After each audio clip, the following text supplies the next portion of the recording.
President Biden says his new executive actions will help tackle gun violence in America, calling the situation an epidemic and an international embarrassment. His announcement unfolded as the United States saw 2 more mass shootings over the course of 24 hours. In South Carolina, police say ex-NFL player Philip Adams shot and killed 5 people before later taking his own life yesterday. And in Texas, 1 person was killed and 5 others were wounded at a cabinet-making company where the suspect is said to have worked. For a closer look at the Biden administration's response, let's bring in Weijia Jiang. She's following the very latest for us at the White House. Weijia, the shooting in Texas came just hours after President Biden made his announcement on gun control measures. I thought that was remarkable. I don't know if that's ever happened before. A president of the United States talking to the American people, leveling with the American people about what he called an epidemic, an international embarrassment, and then in the same moment, practically having another mass shooting occur. Has the White House, I know the president referenced one of those shootings during his remarks yesterday. He did, Vlad, but you're right about the timing. It was almost like case and point because he was talking extensively, not only about the tragedies that unfolded in Georgia and Colorado, but more broadly, too, about how it is time to do something to stop this epidemic. And then this shooting unfolded in Texas. But so far, the White House has not issued a formal response about that. We have been asking, and he hasn't made comments about that. But certainly we can draw from what he said to know how he feels about this. And he's made it very clear that the laws in this country have to change. So as you know, Weijia, in Arkansas, there's a bill making its way through the legislature that would challenge federal oversight over guns in that state. Yesterday, White House Principal Deputy Press Secretary Karine Jean-Pierre spoke to my colleague Elaine Quijano, our colleague Elaine Quijano, on Red and Blue. Let's play what she had to say. This is not going to be easy, but we have to do something. We have to work with Congress. We have to be able to use the federal government in the best way to make sure that we are taking action and we're saving lives, once again, saving Americans' lives. We're losing too many lives to gun violence. With Democrats and Republicans, Weijia, still divided on this issue, with 2 mass shootings within 24 hours of the administration's gun reform, with executive actions. Are we ever going to, people have asked me directly, and I don't have an answer. Are we ever going to see movement? Because it seems as if both sides are fairly entrenched in what they want to do and what they don't want to do. Right. And the problem is that there's only so much that the president can do on his own. And we saw the limitations of that as he announced the executive actions, which really don't do a lot in practice. It's basically having the Justice Department work on proposed rules that then have to go through a process that will likely end up in court.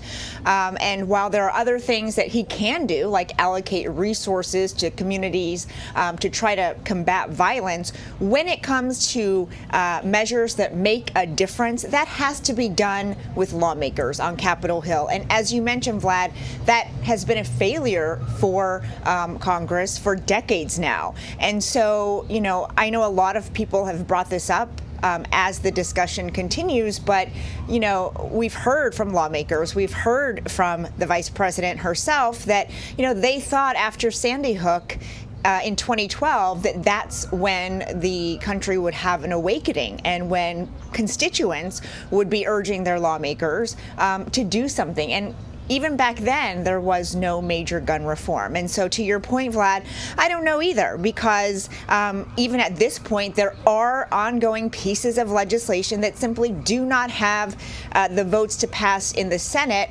even with something as popular as expanded background checks, which the majority of Americans support. So there are 2 bills sitting there right now that just can't be passed because there are not the numbers required to do it.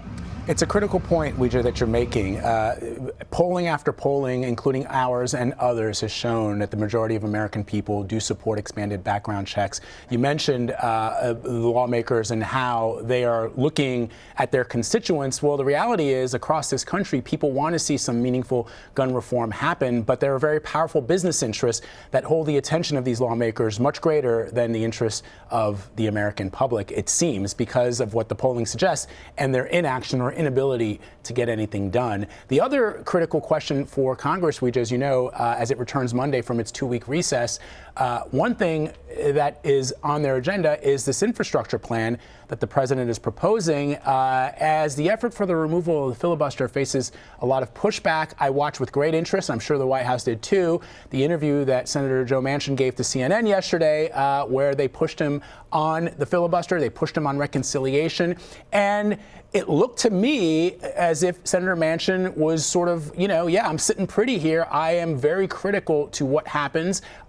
here in the United States Senate. He talked about his very warm relationship, strong friendship with President Biden going back many years. But he also sort of made clear that the president should not expect to use the reconciliation process or to do away with the filibuster because he's not down with it. Right.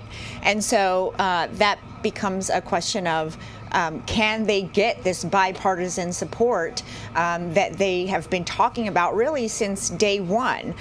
Because even if, you do have the majority of Democrats, it just takes one because the gap there is so narrow, and it just takes one defector to really impact the president's entire agenda.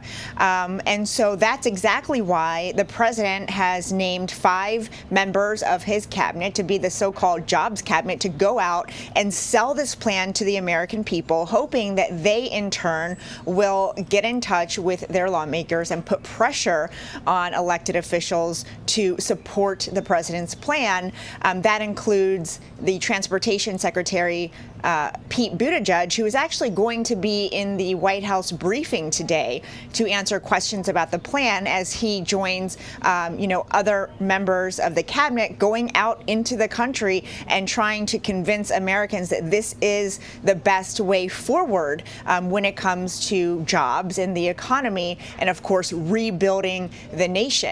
And that's exactly the strategy we saw for the COVID relief plan. And that's why the White House said it was bipartisan, even though there were no Republican supporters, because there were Republican voters and Americans who said this was the right thing to do also. So I don't know if they'll have the votes, Vlad, but you're right that Senator Manchin has made clear it's going to come down to that process and the votes and not reconciliation again. What's fascinating to me, Weijia, is President Biden, in the reporting that's come out over the years about him, looks at the legacy of LBJ, Lyndon Baines Johnson, as someone that he would like to model. Here, LBJ was a very powerful senator who ultimately became vice president and then president of the United States, who had these strong relationships in the Congress on Capitol Hill and was able, in times that are even, it's hard for people to imagine, but times were much more tumultuous in the 1960s, to pass critical legislation. We're talking about in the 1960s where the Klan was still rampant across America, and here's this Southern president who's able to pass meaningful legislation that literally changed the way of life for millions of African Americans in this country. And so far, I wonder what kind of outreach President Biden has had with his former Senate colleagues. This infrastructure plan or this gun legislation is case in point, right? I know that Secretary Buttigieg is going to be out on the road touting this to the American people. I know other members of the administration are going to be selling it on all the networks. But how involved is President Biden himself in reaching out to Mitch McConnell, in reaching out to some of those senators like Lisa Murkowski or Susan Collins to bring him over to his side? What kind of, I don't want to use the word strong-arming because that's what they said about LBJ, but I'm wondering what kind of outreach the president has engaged in since he's been sworn in. Vlad, the president actually hasn't had many conversations. I think it's only one so far with Senate Minority Leader Mitch McConnell, which is surprising if you weigh that against what he promised, which was to work across the aisle, which was to have this unity and bipartisanship. But then again, McConnell has made clear from the very beginning for a lot of the items on the president's legislative agenda, that they're just going to say no and don't support it. So with regard to some of the people who might be swayed, like you mentioned, the more moderate Republicans, I can assume that he is on the phone calling them up, but the White House is very careful not to say who he is actually talking to. They're very coy when we ask pretty much every day whether he's spoken to Senator Manchin or whether he has plans to talk to Manchin. And I think that's because, you know, the president understands that those conversations need to be private. And a lot of negotiations happen when, you know, they can speak in confidence. And so I think he is very familiar with how this works. And even though right now Manchin is saying he's not going to support this massive infrastructure plan, you know, that doesn't mean down the road he's not going to vote yes. And that's going to take time, which is exactly what the White House has stressed, that they're not, you know, anticipating something to happen overnight. But to your point, Vlad, I do think that he's probably chipping away and having these conversations, really asking, what do you want? What do you need for West Virginia? I mean, if we're going to be frank about it. Yeah. So that's what it comes down to, right? That's what it comes down to. Exactly. Yeah. So, you know, I think it'll be really fascinating because these two Joes are splitting the power in Washington for now and probably for the next few years. Yeah, indeed. Weijia Jiang for us at the White House. Happy Friday to you, Weijia. Thank you very much.